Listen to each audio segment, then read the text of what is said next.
We're on the border between Lithuania and Belarus, a frontier between the EU and Europe's last dictatorship.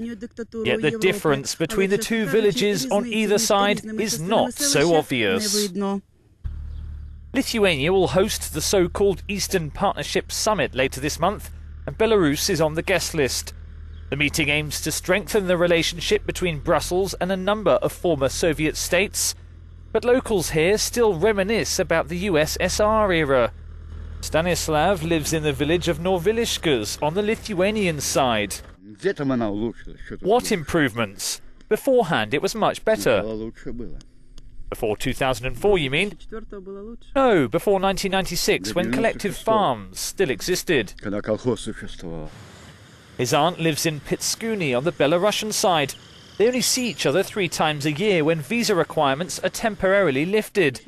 That's because many villagers cannot afford the €200 fee. We know that there are 2 separate states, that there are borders that may well disappear at some point, but we treat it with respect. We also believe it's necessary to reduce the price of these visas.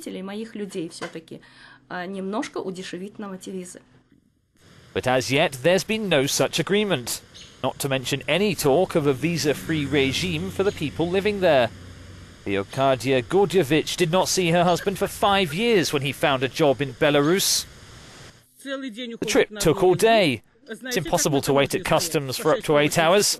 My husband said he wouldn't do it anymore. The